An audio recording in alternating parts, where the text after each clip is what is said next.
Vamos botar aqui no texto. A Net já entrou, está junto com a gente aí. Esse proceder evita também o fenômeno do dono da verdade, porque usando a hermenêutica de forma correta, esgota-se qualquer desvio, evita-se... eu vou dar aqui um exemplo. Eu lembro se vocês... Acho que eu já falei uma vez sobre isso, que quando Cristo falou que antes que o galo cante, né? E o pessoal está pregando que é um galo mesmo, que é um galo que cantava, né? Mas ali é o galínio gentílico, que é a corneta, chamava de galínio, não era um galo. Israel não tem galo, para começar. E galo, por causa das suas patas, né? Suas garras, ele é impuro. E logo na casa do Caifás, não. Aí, se fosse na casa do César, mas na casa do Caifás, não dá jeito. Então, assim, o galo que está ali é o galínio, que é uma corneta, chamado galínio. Que era o galo, né? Não era o galo animal. Mas quem não conhece hermenêutica, né? Vai falar essas coisas, vai falar sobre o galo que cantou. E aí, bagunça tudo o coreto. Às vezes vemos pregadores e pregadoras usando o poder da palavra, a autonomia do microfone, até abuso de autoridade de liderança e bradam aos ventos afirmações de seus achismos, né? E usam textos isolados, desprovidos de qualquer exegese ou hermenêutica prática, e fere o bom senso, o equilíbrio textual e a veracidade bíblica. Vi um pregador falar o seguinte, interessante, que quando Davi chamou Urias, né? Davi tinha feito coisa errada com a mulher de Urias, chamou Urias para casa, como a moça estava grávida, então o Davi, né, com maldade, né, trouxe o Urias para conversar com ele e empurrou para a casa dele. Claro, ele estando na guerra, ia ter contato com a esposa, o filho seria dele. Mas Urias falou, não vou entrar, não vou para casa, meus soldados estão na guerra, não posso fazer isso. E alguém pregou que aconteceu tudo aquilo porque o Urias não estava presente. Olha, é uma questão diferente aí. E o Urias é um cara de caráter. Ele não podia fazer aquilo em relação aos seus amigos que estavam na guerra. É diferente. Olha o modo que uma pessoa vê. Agora, se eu falar que Adão não estava presente, não estava com Eva naquele momento, aí eu tenho uma brecha. Então, o problema é que a gente acha e põe na Bíblia. Não, tem que pegar na Bíblia e depois achar. Antes de eu achar e pôr na Bíblia, eu tenho que ver na Bíblia e depois achar. Esse é o caminho da hermenêutica. Que ela cuida de fazer todo esse trâmite aí. Olha que interessante aqui, ó. As maneiras de distorcer a mensagem bíblica, que eu vou ensinar para vocês como é que distorce a Bíblia, tá? Primeiro, acrescentando algo à sua mensagem. Quer dizer, coisa que não existe, né? Amputando o versículo, né? Igual que eu falei semana passada, tudo coopera para o bem daqueles que amam a Deus, né? Tudo coopera, irmão. Você bateu o carro, coopera. Você quebrou a perna, coopera. Não, continua o texto. Daqueles que andam segundo o seu decreto. Então, se eu ando segundo o propósito de Deus, então o que me acontece vai ser benéfico, né? Mas fora disso, não. É consequência de coisa errada. Outra forma de distorcer a palavra de Deus é omitindo parte dela. Amputando versículos aí para servir só uma parte, né? A pessoa pega uma parte do versículo só para servir o que ele está falando ali e esquece os outros aí. Ou então forçando uma interpretação. A pessoa pega a interpretação e fica forçando ela, dando novas ideias àquela interpretação, saindo, né, do sentido original da interpretação. Tudo isso é homilética, tudo isso aí. Aí tem umas regras básicas para se obter uma boa interpretação bíblica. Pedir constantemente a orientação divina. Deus nos deu a sua palavra, a Bíblia, para que conheçamos os seus planos para nossas vidas, né?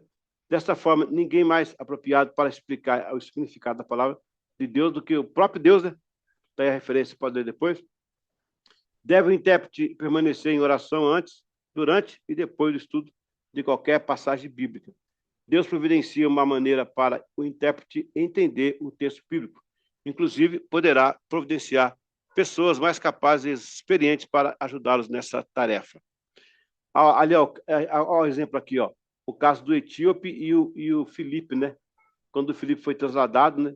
E teve lá com aquele etíope que estava lendo o livro de Isaías e não sabia o que estava lendo, e o Filipe vai interpreta e ainda acabou tendo o batismo. Então, assim, esse que é o ponto, né? É você estar à vontade com a palavra, você trazer algo de Deus, baseado em verdades que estão ao redor daquela palavra. e nunca distorcendo, nunca tentando forçar. Se você tiver uma caneta e quiser anotar, eu vou mandar aqui uma frase aqui interessante, que eu tenho usado ela. Tudo que é forçado, né? Tudo que é forçado entorta. Acho que é aqui vocês conseguem escrever aqui. Tudo que é forçado entorta. Cadê? Aqui, ó. Tudo o que é forçado entorta. Tudo o que é... Peraí. Tudo o que é forçado... Aí, ó. Alguém já conseguiu quebrar uma chave aí, entortar uma chave, tentando abrir onde não era? Que às vezes a chave encosta, aí entra, né? Alguém tentou fazer uma ultrapassagem aí, forçada, e ficou para trás lá o para-brisa? Hã? Tipo, não deu, né? Né, Walter? Não deu, né? Tudo que é forçado, amizade forçada entorta, né? Uma chave forçada entorta, uma ultrapassagem forçada entorta, né? Um negócio forçado entorta. Então, não pode usar isso na hermenêutica. Você não tem que fazer a igreja entender o que você quer que eles entendam. Você tem que fazer a igreja entender o que Deus quer que eles entendam. É diferente, entendeu? Vamos mais uma aqui. A hermenêutica ainda. Eu acho que vai encerrar agora a hermenêutica, vai começar agora a homilética. A hermenêutica é a arte e a ciência de interpretação, especialmente de texto. Para realizar uma hermenêutica. Eu não sei, a semana passada eu acho que o Abreu e a Flávia não tiveram, eu acho que a Mari também, o Valdir, não lembro agora. A gente falou sobre... Não, a Renete, né? Não estava. Falamos sobre essa questão da hermenêutica, o Hermes, né? Porque a hermenêutica vem de Hermes. Hermes era um comunicador, né? Um mensageiro dos deuses. Ele ia nos deuses, recebia... Quer dizer, isso é mitologia, né? Isso não existiu. É coisa de grego. Ele ia nos deuses, recebia as comunicações e trazia a interpretação para o povo. Aí chamou de hermenêutica por causa do Hermes. É isso aí, tá? Para quem não veio, esse que é o fundo histórico. Ok, tá. Vamos lá, ok. Ok. A contextualização histórica e cultural. Então, entenda que o contexto histórico identifique o período em que o texto foi escrito, quem era o autor, quem era o público-alvo, quais eram as condições políticas, sociais, religiosas da época. Então, tudo tem a ver. Às vezes a mensagem era para aquela época mesmo, não é para os nossos dias, né? Ela fica contextualizada na história e na cultura. Considere também a cultura como as práticas culturais, costumes e normas da época influenciaram o texto. Por exemplo, em textos religiosos é fundamental entender o contexto cultural do tempo em que eles foram escritos, para você ter uma ideia do que estava sendo feito. É igual foi a semana passada também, que quando Paulo se intromete na questão do Filemão e do Onésimo lá, né, não é que ele está aprovando a escravatura. Na época, a escravatura é uma coisa normal.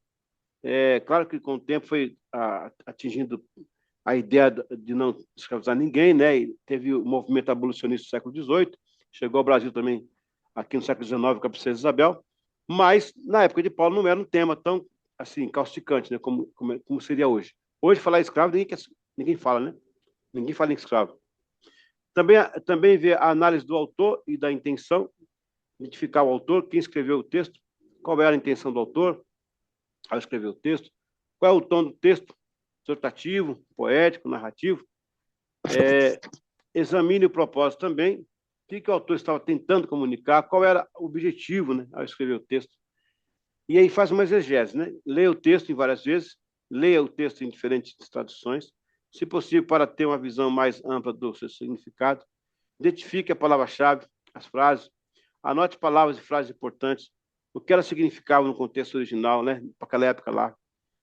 E aí análise de cultura. Então, para a gente ter uma ideia, às vezes, se você vê o texto de uma forma, como é que chama, literal, você vai incluir alguns problemas aí. O meu pai foi visitar uma família, e aí o menino corria para cá, corria para lá, e a mulher gritou assim: Faraó, para de correr, vai tomar banho para ir para a escola. Meu pai perguntou: irmã, o nome dele é Faraó? É Faraó. Mas como assim? Eu vi na Bíblia esse nome, pastor, achei bonito, coloquei Faraó. Faraó Inácio Rodrigues da Silva, o nome do cara. Rapaz, uma igreja que fui pastor também, fui fazer a chamada de hall, na membresia. Aí a secretária leu assim, lendo os nomes, né? Paulo Luiz de Carvalho, amém, presidente. Ela leu assim, prosélito de Antioquia da Silva. O nome do cara é Prosélito de Antioquia da Silva. O pai dele leu na Bíblia prosélito, achou bonito, colocou. Entendeu? É tudo fora do contexto. Eu estou dando obrigado. Eu estou dando uma palavra assim, bem divertida, né? Mas isso acontece quando você. Olha, eu vou falar aqui mais uma para você. Ó, Renete, levanta a mão, só um pouquinho, Renete. Só terminar aqui o pensamento. Eu já me vi pregando errado, tá? Uma hermenêutica errada. Valdir do céu, Valdir, não queira estar na pele de alguém que está no púlpito lá e pregou, falou uma besteira, porque não conhecia. Rapaz, quando eu falei alguma coisa assim que não tá, meu Deus, fora de contexto, né? Nada a ver. Aí que tá, eu corri para a hermenêutica, né? Renete, você quer falar? Levantou a mão aí? Tá a mãozinha aqui levantada. Não é não? Acho que estou Não, confundindo não aqui. é não. É não? Foi sem querer. Tá bom. Já ia ganhar 2 pontos, ó. Perdeu. Vamos lá. Ok. Então, todos esses. Bom, fica claro o seguinte. Fica claro o seguinte. Estudar o contexto que você vai falar é você usar a hermenêutica para você evitar que aconteçam situações. Nós vamos para mais uma aula agora, mas eu quero depois que vocês comentem, tá? Vocês já estão com a câmera fechada e eu estou achando que eu estou falando sozinho, mas vocês estão aí, eu estou sentindo a respiração. Todo mundo aí. O Walter estava até comendo ali um donut, né, um abate cereal. Aula 5. Estamos aqui. Eu sabia. Doutor, eu fechei a câmera porque Não, pode fechar, tudo bem. estou meio atrapalhadinha, que melhor eu ficar com a câmera fechada. Mas eu estou aqui escutando, tá? Então, eu estou brincando para vocês depois comentar alguma coisa da aula aí, porque tem muita informação, mas pega uma coisinha para você comentar da aula aí. Ainda tem aqui, tem ainda a hermenêutica, a próxima que vai ser a homilética. As ferramentas da hermenêutica, né? Embora o emprego da hermenêutica seja realizado desde o século II, né, antes de Cristo, pelos gregos, porém surgiu no cenário do grande estudioso do tema que foi Friedrich Schleiermacher, olha que nome, parente da Rosana, eu acho. Ele era um religioso alemão, uma referência na ambiência de hermenêutica. Ele defendeu que esse estudo deveria ter uma conotação de abrangência. É isso mesmo. Você pega um texto, você abre o texto. Aliás, acho que eu falei semana passada também, existe no direito, né? O direito tem a exegese também, a hermenêutica, é muito estudado isso aí no termo do direito. Mas isso que eu já falei a semana passada, ó, do contexto histórico. Vamos para os métodos. O primeiro método, ele deu o nome, são dois métodos que compõem hoje, gente, a hermenêutica, né? Quando for fazer o fórum, pega uma dessas partes para você falar, para você ganhar o seu pontinho, né? O primeiro método é o divinatório. E o segundo método é o comparativo. O divinatório corresponde ao momento quando interpretamos algo utilizando o nosso entendimento do mundo e do ser humano. Tudo que a gente interpreta no momento, utilizando o entendimento do mundo e do ser humano, é falado que é divinatório. Agora, o comparativo é quando se compara a obra de autor com outros autores da sua mesma época, com gênero e semelhança. Então, assim, quando a coisa vem original, você pensou, né? Você trouxe uma originalidade, um pensamento, então você está sendo divinatório. Quando você traz coisas de outro autor, estuda outras pessoas, traz fontes, aí é o comparativo. É o comparativo. Comparativo é comparar a obra do autor com outros autores de sua mesma época, com gêneros semelhantes. Porém, é fundamental que, em qualquer dos métodos, conhecer a linguagem, buscar um conhecimento mínimo do autor, das influências socioculturais, da sua época, identificar para quem está direcionada a mensagem. Ou seja, quem seria a plateia, tudo isso para aplicar a metodologia com qualidade. O tempo de Aristóteles, por exemplo, não, ou Sócrates, né? O Sócrates foi mais divinatório. O Sócrates ele é um tipo de uma fonte, né, do start da filosofia grega. Quando você vê Platão, Heráclito, Sóstenes, Sófocles, Epicuro, Aristóteles, né? Eles já são mais comparativos, porque eles vão trabalhar com as obras deles com outras obras. Assim, como é que eu posso colocar isso? Às vezes eu vejo livros, cara, não sei se vocês já viram esses livros assim, que o cara coloca tanta referência que você cansa a sua cabeça de ler. Só se for um livro acadêmico, né? Um livro técnico, tudo bem. Mas o cara pega um livro e enche de tanta, sabe, com tanta gente que está falando a mesma coisa, é o comparativo, que acaba perguntando assim, e você, o que você acha? Aí tem outros que falam que acha e não coloca ninguém para estar junto na bibliografia. Aí tem que haver um temperamento, né? Eu tenho que me expressar divinatoriamente, né? Aquilo que eu penso, que Deus me colocou, mas comparativo, tem que trazer alguém. Por isso que a mensagem que eu prego muitas vezes, eu tenho lá um tema, vocês já viram pregar muitas vezes na igreja lá, mas eu trago alguém que corrobora um pensamento, uma atitude, uma... Quando você for fazer mensagens, você tem que trabalhar esses dois ângulos, né? O divinatório e o comparativo. A originalidade e aquilo que você busca nos outros amigos para você fortalecer a sua ideia. Olha que legal essa matéria, que legal isso aqui. Esses dois métodos são principais da hermenêutica. Então, já explicou aqui. Opa! Peraí. É a parte 3. Divinatório e o comparativo. Aí temos o processo hermenêutica do discipulado. Desculpa. Processo de hermenêutica disciplinado. Ao ler um texto para depois pregar ou desenvolver uma homilia, o pregador deve ter os seguintes cuidados. Primeiro, leitura inicial do perícope. Ler a passagem analisando a exegese das palavras.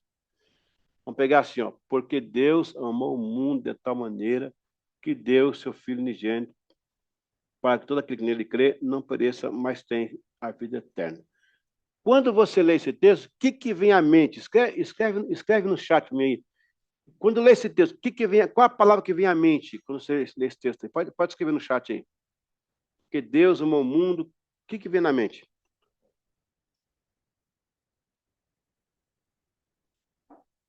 Alguém está escrevendo aí, ó.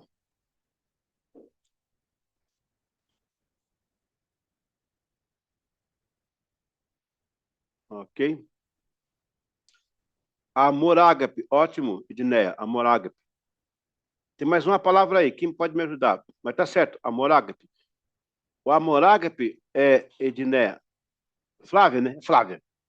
O amor ágape é aquele amor que não precisa ser correspondido.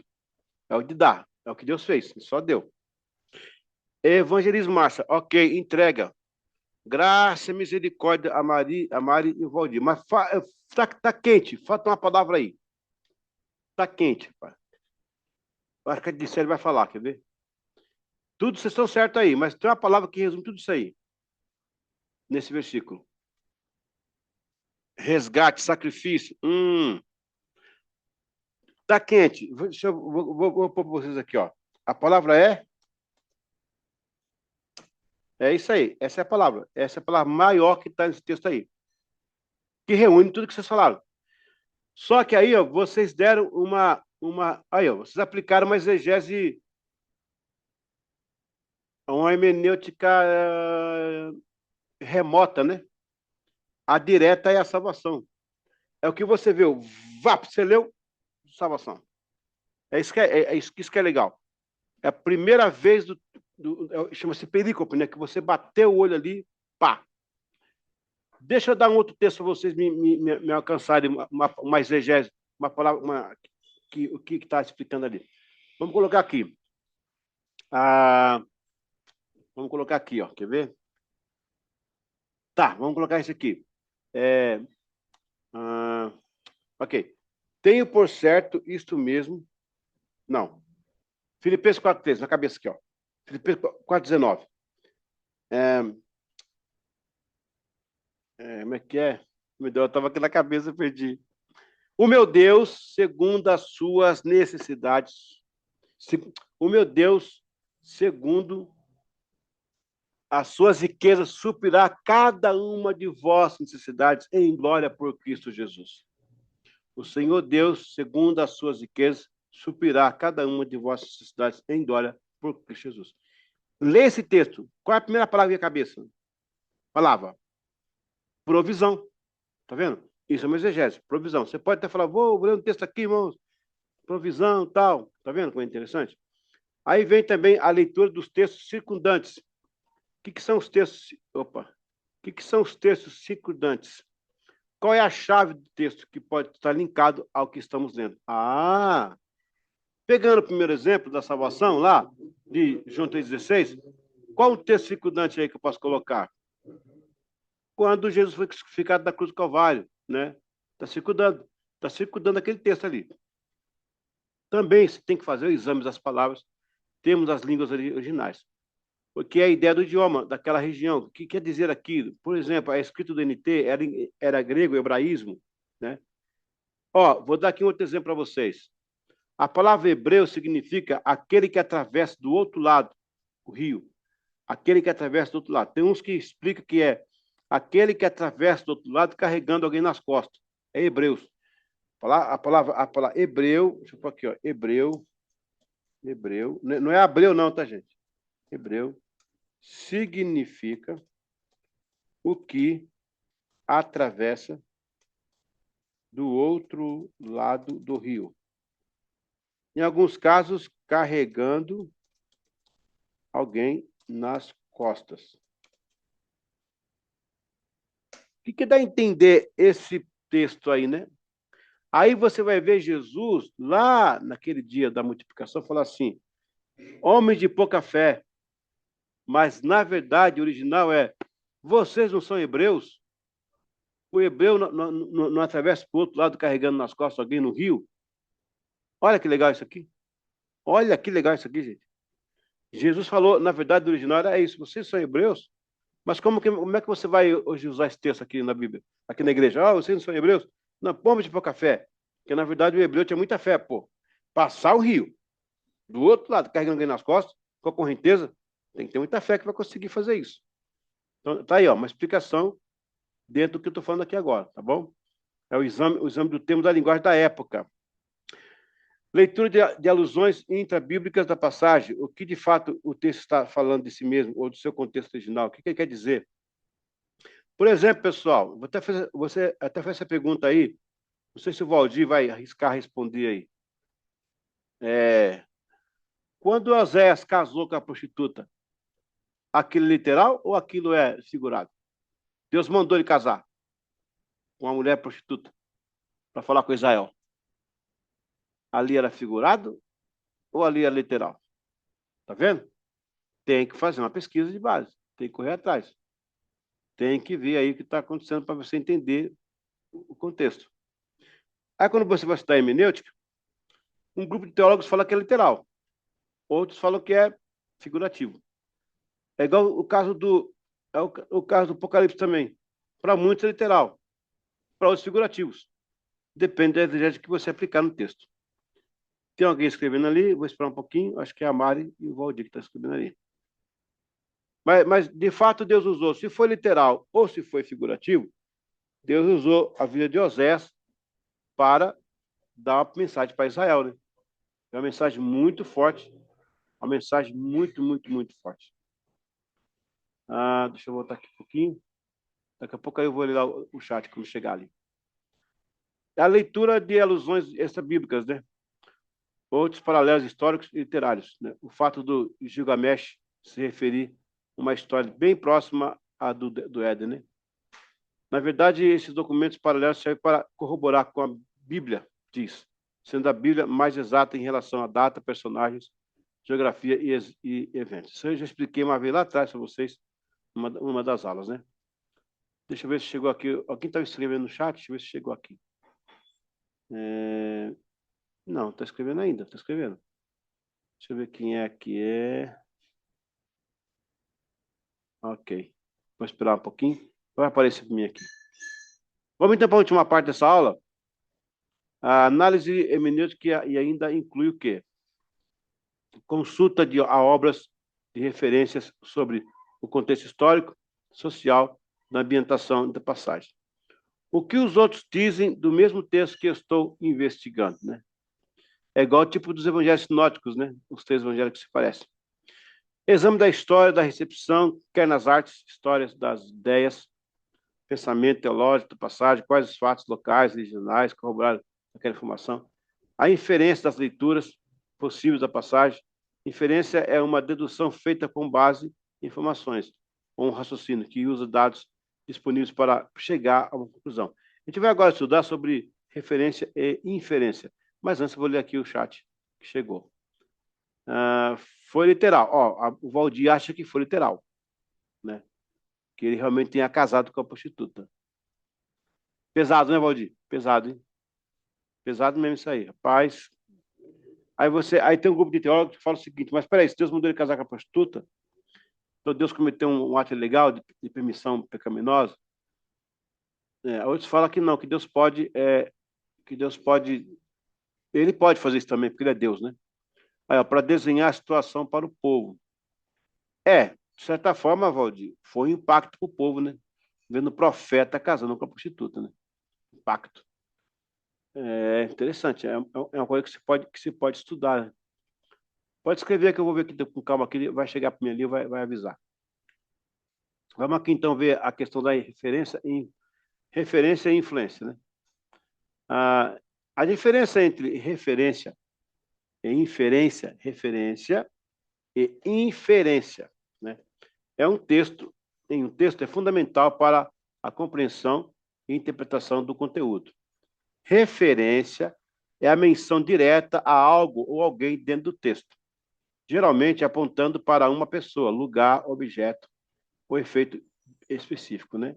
Por exemplo, quando um autor menciona a Revolução Francesa ou protagonista João, ele está fazendo uma referência a algo ou alguém específico e reconhecível.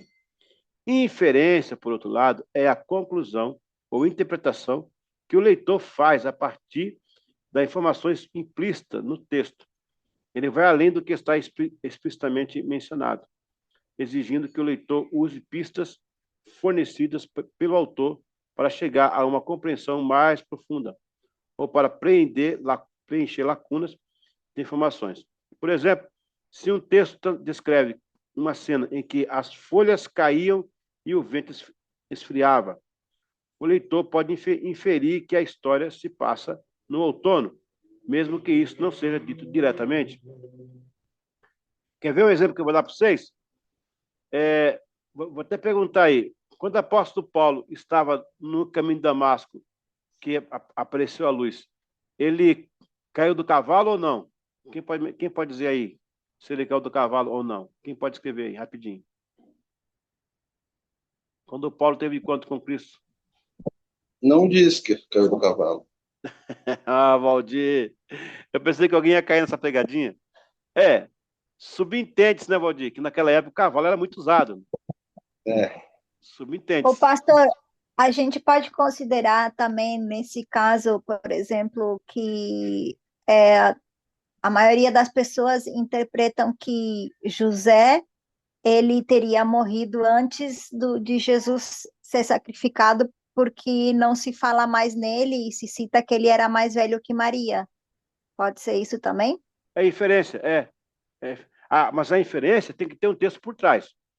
Se a inferência vier sem texto, você tem que ter alguma evidência bíblica aí, algum texto que mencione, para que você possa amarrar a sua inferência. Porque se não tiver nenhum texto, aí não é inferência, aí já é uma alegoria. E a alegoria, você sabe, às vezes pode ser que não funcione. É bom ter essa ideia. Por exemplo, Abreu, a Bíblia fala que Jesus curou a sogra de Pedro, né? Então, subentende que Pedro tinha uma sogra, gente. Aí vem a inferência. Por isso que Pedro negou Jesus com raiva. Não, é brincadeira. Aí não é inferência, é brincadeira. Mas, por exemplo, o Paulo, quem acha que Paulo era casado aí? Ou era solteiro? Quem acha que Paulo era casado ou solteiro? Quem acha? Era casado, né? Senão não ia ter sogra. Por quê? Porque tinha sogra? Não, Paulo. O Paulo não. Paulo. Não fala nada de Paulo com família. Exato. Agora, por inferência, eu vou dizer que ele era. Por quê? porque pode do sinédrio. E para fazer parte do sinédrio, tinha que ser casado. Ele podia estar viúvo ou separado, não sei. Tá vendo aí? Por inferência. Deduz, né? Que o sinédrio, para fazer parte, tinha que ser casado. Por causa da lei Misparrat, que era a lei do Aba, né? A Misparrat era a família. O cara tinha que ser dono dono da tribo. Mas aí não fala que Paulo era casado. Aí, por inferência. Pastor, Ah, ali no livro de Josué, em nenhum momento cita-se se ele tinha família, né? Mas quando ele fala, né, eu e a minha casa serviremos ao Senhor, então exato. ali entende que ele sim era casado e tinha, né, filhos, porque em nenhum momento do livro não relata nem a esposa, nem os descendentes, nada de Josué. Exato. Tá vendo aí? Agora, se você pega um texto que não. Se você afirma uma coisa de alguém que não tem nenhum texto que dá uma referência para você, aí é achismo. E depois pode ser até heresia, né? Por enquanto é achismo. Então, você não pode deduzir uma coisa. É o caso de Paulo, ó. A gente está deduzindo que Paulo era casado porque é do Sinédrio, entendeu? Porque o Sinédrio tem que ser casado. Aí você amarra o texto, né? No seu contexto. Olha que interessante isso aí. Deixa eu encerrar aqui. Opa. Inferência, por outro lado, é a conclusão da interpretação que o leitor faz a partir das. Já falei, né? Preencher as lacunas, por exemplo. Já coloquei isso aqui. É isso aí, que eu não sei quem tinha ideia da inferência ou referência, mas agora você está tendo uma ideia de interpretação. Se um pregador, né, usar uma ideia sobre alguém na Bíblia, mas ele não tem nenhum texto para amarrar, quem pode dar um outro exemplo aí? O exemplo que eu dei foi exemplo de inferência, né? O exemplo que eu dei foi exemplo de inferência mesmo, que o cara ele está falando algo, mas a gente deduz, né, pelo texto lá. Agora, me dá um exemplo aí que não seja, que não tenha inferência, né? Que a gente pode falar, que não tem inferência. Quem pode, né, colocar para nós isso aí? Tá, eu vou dar um exemplo aqui. O cara está pregando sobre Sansão, poderoso, que carregou uma porta nas costas. Aí o cara fala, Sansão, homem musculoso, um homem tipo Hércules, tipo... Não, não há nenhuma menção. Não há nenhuma menção. Então eu não posso afirmar isso. Só que eu deduzo. Mas eu não posso colocar. Gente, se eu deduzo, mas não tem Bíblia, é perigoso você chegar lá e afirmar uma coisa dessa, entendeu? É perigoso. Então, você tem que ter um respaldo bíblico para se dar uma ideia. Ah, gente, ó, parece que o texto aqui diz assim, ó, está aparecendo aqui. Aí você criou uma inferência, tá? A referência é direta, né? Quando você faz uma referência, você faz uma referência direta, tá bom? Ok, vou dar uma pausa aqui para ouvir vocês um pouquinho. Alguma parte do texto que nós lemos aqui, para vocês comentar alguma coisa aí. Vamos lá, no nosso fórum. Ou uma pergunta também.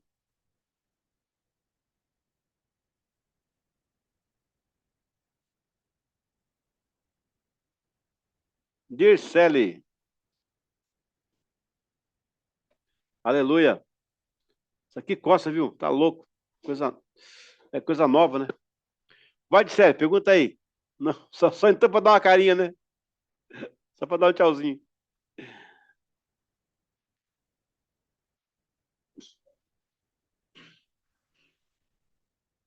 Ok? Quem vai fazer uma parte aí? Comentar algum trecho, fazer alguma pergunta, fica à vontade. Ô, pastor, a exegese, quando a gente coloca também alguma coisa no texto que não está, né? Oh, que nem sempre é uma inferência. Pode ser. É isso mesmo. Aí onde que eu queria chegar. Daí, então, ela é similar a uma inferência, né? Mas nesse caso, se a palavra vai mudar o contexto e vai dar uma ideia que nenhum outro texto está afirmando, é uma exegese e pode ser uma heresia. Heresia. Mas Certo. você pode. Não, colocando texto, né? Onde não existe, não é certo. Você vai mudar Pastor, o sentido. Por exemplo, pastor, quando a gente vê ali, eu não me lembro, acho que é em Coríntios, né, que Paulo fala, eu não estou lembrada certo, mas que ele fala ali sobre que as mulheres não devem raspar a cabeça, nananã, que tem que usar o cabelo que foi dado como véu. Aquilo ali é determinado, tipo assim, ele está sendo direcionado para um povo específico num tempo específico, mas tem É, muita gente que pega isso e traz para hoje, exato. e isso seria uma Então, inferência, né? são textos históricos, geográficos históricos. Aquela parte de Corinto, ô Flávio, daqui a pouco comenta aqui tua frase. Aquela parte de Corinto que fala que as mulheres devem ficar caladas na igreja, é porque lá em Isso, Corinto havia esse costume das mulheres, elas tinham livre expressão na sociedade de Corinto, né? Naquela época a mulher tinha alguns tabus ainda. Mas lá em Corinto não, lá em Corinto é liberado, mas aí havia muita confusão na igreja. Aí o pessoal fala, a mulher não pode pregar. Gente, não, mas é uma interpretação literal, mas ela tem que ser remota. E a interpretação remota, porque ela vai falar de uma época. Eu tenho que entender. Eu não posso ser minha época. Por exemplo, o Israel matava os cordeiros lá. Hoje não acontece mais isso, porque, biblicamente, Cristo já fez. Mas se for literal, eu vou começar a sacrificar aí também. É o que está acontecendo com as igrejas aí judaizantes, né? Estão voltando para o chofar, para carregar a arca, tudo. Voltando para lá, porque não entendeu que já, hermeneuticamente, Cristo já rompeu isso aí, né? Esse que é o problema. A Flávia. Foi cair a minha caneta aqui no chão. Minha caneta, um pouquinho. A Flávia falou aí, Paulo, não, pastor, não temos embasamento bíblico, porque Paulo, sim, não era casado. Nesse caso, e isso é uma inferência. Qual que é a referência aí? A referência, Paulo, criado aos pés de Gamaliel, doutor da lei. Existe um histórico, isso é uma referência. Mas porque Paulo era do Sinédrio, Paulo seria casado. Porque para ser parte do Sinédrio tem que ser casado. É igualzinho uma lei que tem lá no estado de Connecticut, quando eu viajava lá, né, de carro, lá nos Estados Unidos, tinha uma lei assim, ó. Se você é, se você acender os faróis, não, como é que é? A lei. Não, se você ligar o para-brisa, acenda os faróis. Essa era a lei. Se você ligar o para-brisa, acenda os faróis. Eu fiquei assim, gente, peraí, se você ligar o para-brisa, mas quando é que eu vou ligar o para-brisa? Quando chove. Então, quando chove, por segurança, é melhor ter o farol aceso. Então, numa lei, colocaram duas situações, tá vendo? A Pastor, referência. Oi. tá, desculpa, pode terminar, depois eu falo. Não, a referência seria o quê? É, use os faróis, né, ao ligar. A inferência seria que vai ter chuva. Não falou em chuva, não ter. A lei podia assim, a lei podia ser assim, ó. Ao chover, ligue faróis e para-brisa, né? E o wipers, né? Para-brisa, aqui não é para-brisa. Não é para-brisa. O wipers é que fica assim, ó, não é para-brisa. Para-brisa é o para-brisa, né? É o O limpador. limpador. O limpador. Ao ligar o limpador, liga os faróis. A lei podia ser. Qual seria a lei de referência? Ao chover, ligue os limpadores e os faróis. Inferência. Ao chover. Não. É, ao ligar os limpadores, liga os faróis. Subentende que tem uma chuva no meio aí. Vamos lá, Valdir. Eu estava pensando aqui, porque a gente ouve falar, né, que tem muitas crenças e crendices, né, que são baseadas nas culturas, né, que veio desde o Antigo Testamento, judeus, depois romanos, depois Lutero, né, muita coisa veio que talvez era praticado e foi colocado, não entendeu-se de uma maneira e foi colocado, vamos dizer assim, como conduzir. Muitas igrejas têm isso. Também não Exato. seria mais ou menos isso também? Quando eu assumi uma igreja lá em Caruaru, tinha uma lei lá que no dia na semana da ceia ninguém podia namorar, os casados. Era uma luta, né? O pessoal não crente, cara, um cara não crente me bateu, um senhor lá me bater. Aí eu falei, não foi eu não, foi outro pastor que dessa lei. Aí eu cheguei no culto e falei, irmão, agora tá liberado, hein? Casamento de Deus, foi casado certo, então tá liberado, glória a Deus. Então isso aí, crendice, essas coisas aí, Por isso, gente, que a Bíblia, olha aí, tá vendo? Quanta coisa pode ser evitada. Quanto besterol, segundo o Ciro Malafaia, né? Esse pregado por aí. É isso aí, é falta de hermenêutica. Ok, vamos continuar aqui. Amém? Para a gente já ir para finalmente aqui. Aula 6. Até vocês entenderam, né, gente? Inferência, referência, o estilo de interpretação divinatório e comparativo, as ferramentas da hermenêutica, né? Então, espero que vocês tenham entendido bem. Vamos para a outra parte agora nova, que é homilética. Não é omelete não, viu, Renete? É homilética. Arte de pregar, arte de falar em público. O que é homilética? A homilética é a disciplina que estuda a arte de pregar, preparar e proferir sermões ou discursos religiosos.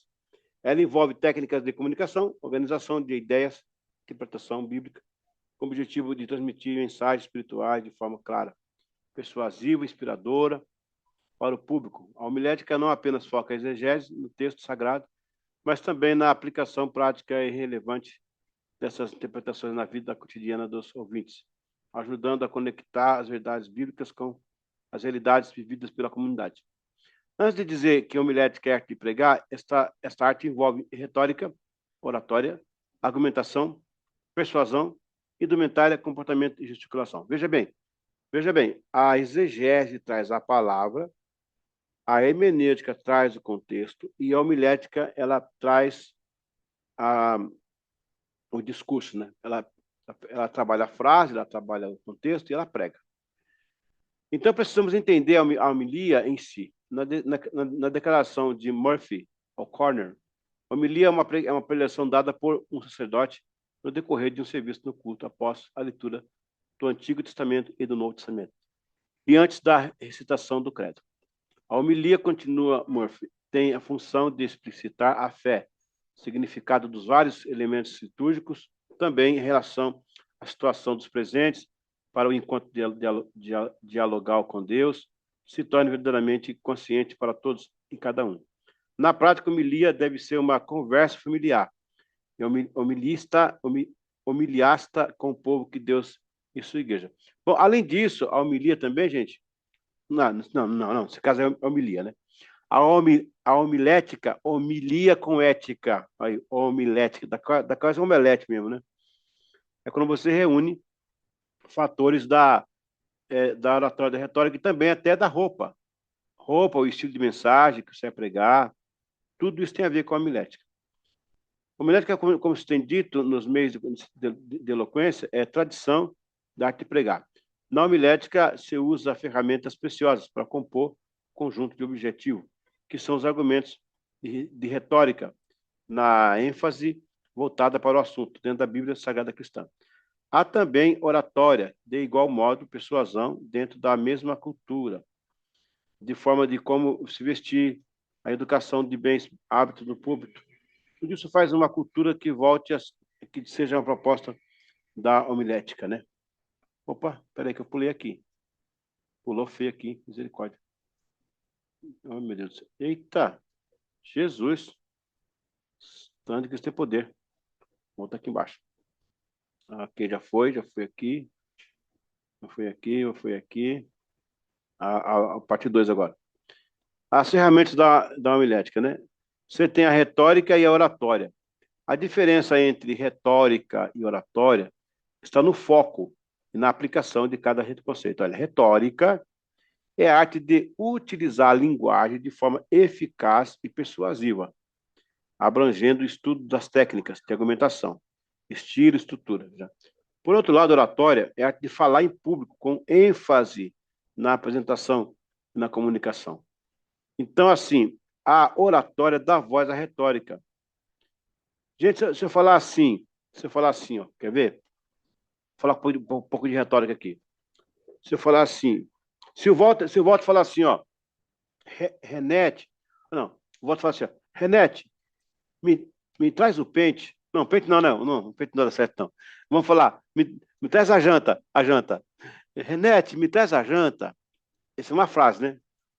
Outra, Renete, ô Renete, traz a janta. A outra, Renete, me traz a janta.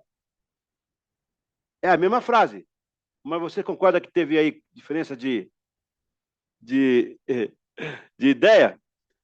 As primeiras foram assim né? Ô, Renete, me traz a janta, né? Renete, a primeira é de humildade, né? Um pedido, né? É um pedido. A segunda, ela é educada, né? Ô, Renete, traz minha janta aí, falou? A terceira já é colérica. Renete, traz a janta. Quer dizer, o voto não faz isso, né, voto? Até porque você está longe aí, né? Mas é a ideia da retórica. É a forma como você vai falar, né? Então, quando você dá ênfase numa certa situação, você está usando de retórica, né? É a expressão do que está falando. E o que você fala, no caso, é a oratória. Enquanto a retórica foca na construção do argumento e no uso estratégico da linguagem, a oratória está mais ligada à performance e eficácia da comunicação ao vivo. Então, a retórica é a construção do que falar. A oratória é o modo como vai falar. Então, existem os alvos da homilética, né? Os gregos iniciaram a prática, ou melhor, a organização homilética no século XVII. Muitos pregadores da igreja cristã se aproximaram. Gente, está errado aqui, né? Não são os gregos, não. Não, os gregos iniciaram, mas a prática que foi... é que está errada a digitação. Os gregos iniciaram a homilia, né? Mas no século XVII foi que teve mais ênfase, né? Porque os pregadores usavam da igreja cristã, se aproximaram da técnica, aplicaram em suas homilias e contato com a comunidade em suas paróquias. Embora aqui no caso da igreja, a função primordial da homilética está em, primeiro, preparar os sermões, apresentar a ideia, alcançar o público de boa fala e articulação, fundamentação e argumentação, o bom vestir, o bom gesticular, envolve também preceito de ética, etiqueta, educação sociocomportamental. Então, a homilia, ela não só vem com a oratória, com a retórica, né? É a forma de vestir, né? Da gesticulação que você faz, da argumentação que você usa. Por exemplo, eu cometi um erro de homilética antigamente. Eu dizia assim: essas moças novas que não ouvem os pais, não ouvem as mães, como é que é? Não, era assim, ó. Estão dizendo que nós que somos igreja somos quadrados, porque a gente somos quadrados. Naquela época a palavra quadrado era alguém que era assim, quadrado, não nos desenvolvia. Aí eu pregava assim: essas moças que acham os pais quadrados, uma hora vão ficar redondas. Quer dizer, vai engravidar, né? Não podia falar isso, né? Não, essa coisa não se fala. Mas eu falava, né? Então, isso homileticamente está errado, né? Eu cometi uma gafe tremendo. Então, ou ir pregar com o paletó sujo, né? Ou fazer gestos obscenos na hora da mensagem. E aí vai. Então, tudo isso envolve a homilética. Práticas da homilética excluem a exegese cuidadosa das escrituras para garantir que o sermão seja fiel ao texto bíblico. Não. Práticas da homilética incluem a exegese para garantir, né, que o texto seja fiel e bíblico. A estruturação clara do discurso com uma introdução cativante. Desenvolvimento lógico e uma conclusão impactante, além do uso de ilustrações, exemplos práticos para conectar as verdades. Então, isso mesmo, as parábolas que o Senhor falava lá também, né? As outras práticas envolvem a vida cotidiana dos ouvintes, envolve a adaptação da linguagem ao público-alvo, a preparação espiritual do pregador, por meio da oração e meditação, e a prática da entrega, que inclui ensaios para melhorar a influência verbal, entonação, a expressividade, visando tornar a mensagem mais persuasiva e envolvente. Quando eu prego no Nordeste, pessoal, eu chego lá e falo meio nordestino, né? Assim, meio cantado, né? Ô, minha gente! Ó, não é gente, né? É ti. Ô, minha gente! Eu estava com saudade de vocês. Eu estava troncho de saudade. Minha maior alegria, vice, é nos abufelar, é abraçar com força, né? É um contexto, né? É um contexto. Isso tem a ver com a homilética, com a oratória também, com a hermenêutica, tá vendo? Desculpa, com a oratória, com a retórica e a homilética. A forma de você apresentar o que você está trazendo, né? A forma de se apresentar. Vamos trabalhar um pouquinho agora a etimologia. Sendo assim, a homilética está também associada diretamente à hermenêutica, à exegese, fazendo assim uma tríade de excelência na comunicação das Sagradas Escrituras e um equilíbrio na explanação da mensagem proposta. Etimologicamente, o termo homilética deriva-se do homiléticos, que veio do homilos, cujo significado é multidão ou assembleia do povo. Esse termo acabou por originar a palavra homilia, que quer dizer discurso com a finalidade de agradar, como também é adequado para a conversação relativo ao discurso. Esse termo, por sua vez, é originado de homiletes, significa companheiro, ou aquele que conversa. A raiz homilos é composta por homos, que quer dizer igual, e eile, significa multidão ou ajuntamento. Pessoal, não vai muito longe de omelete, não, né? Omelete é isso, né? É a junção de partes iguais aí. Portanto, a etimologia da palavra remete à ideia de falar e conversar com um grupo de pessoas, sugerindo um discurso que se destina a instruir ou edificar uma comunidade. Na tradição cristã, a homilética evolui para se referir especificamente à arte de pregar sermões, em que o pregador se dirige a uma congregação com o propósito de explicar as Escrituras. Ao longo dos séculos, o termo foi adotado para descrever a disciplina que estuda os métodos e as práticas de elaboração e entrega dos sermões, mantendo a conexão original com a ideia de diálogo ou conversa, mas com um enfoque especial na comunicação das verdades religiosas de maneira eficaz e inspiradora. Há um exemplo no Brasil, eu não sei quem lembra do Enéas, né? Meu nome é Enéas. O Enéas, quando tinha discurso, cara, olha, uma oratória do cara perfeita, uma retórica contundente e uma homilia persuasiva, o tal do Enéas. Não sei quem de vocês lembra do Enéas aí. Né? Ele foi candidato a presidente, perdeu, mas ele agitou. Meu nome é Enéas, agitou, né? Ele reunia essas três coisas. Então, vamos lá. Enquanto você pode pegar um texto, uma palavra, mas não tem homilia. Pode pegar hermenêutica, mas não tem homilia. Mas quando você pega a exegese e a hermenêutica e cria, né, monta um sermão, você começou a criar a cultura da homilia, que vai englobar, né, o modo de falar, de gesticular, de se vestir, o emprego da arte, o emprego da oratória e da retórica, que são oriundos da hermenêutica. Então, essas três irmãs, elas andam juntas, né? Desculpa, esse irmão e duas irmãs, né? Exegese, pode ser três irmãs, né? A exegese, a hermenêutica e a homilética. As três irmãs que andam juntas, ok? Muito bem. Alguém quer falar uma coisa aí, que colocar? Eu acho que está bem explicadinho aí, né? Eu não sei se alguém não tinha ideia disso. Se alguém não tem ideia disso, pode falar. Eu não tinha ideia como é que é essas coisas, não. Pode colocar para a gente saber que você não tinha ideia disso aí. O que está por trás da construção de um material desse, né? Pode falar. Alguém está escrevendo. Everyone. Aí, ó. O Walter. Aí, obrigado, Walter. O Walter não tinha esse conhecimento, né? Então, ao falar de uma palavra, você está usando a exegese. Ao montar um contexto em forma da palavra, você criou um contexto hermenêutica. E ao expressar isso, você criou uma homilia, né? No caso, que vai envolver a roupa, né? Gesticulação, retórica, argumentação, forma de você passar. Ok? Alguma pergunta aí, pessoal? Eu estava pensando aqui na questão da roupa, né? Muitos costumes aí traz, às vezes, em algumas igrejas, a pessoa vestida lá como se ela estivesse lá num lugar frio e está lá morrendo de calor. E tem aquele costume.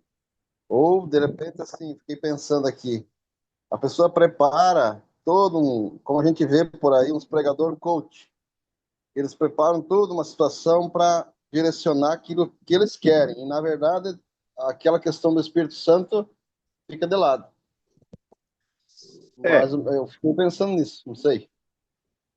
na verdade, você está dando uma interpretação mais espiritual, mais contextual, no sentido de objetivo, né? De prática. A homilética vê isso também, mas ela tá mais centrada naquilo que é mais correto. É de se usar. Por exemplo, você não vai pregar no púlpito de bermuda, né?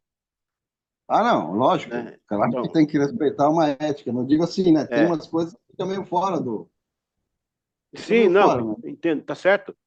É que depende do objetivo, né? De cada um, né? Exatamente. A homilia te prepara para adequar a sua mensagem ao que você está vivendo ali, está vestindo, falando, gesticulando, né?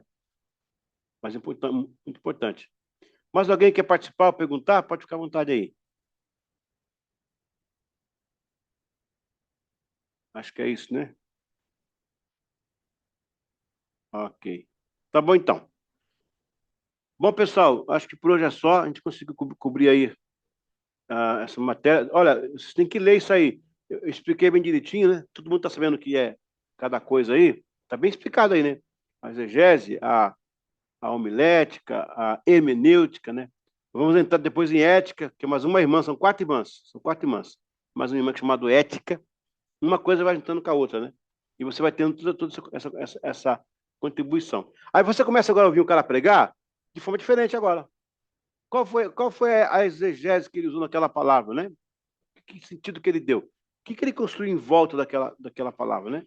E como ele passou isso?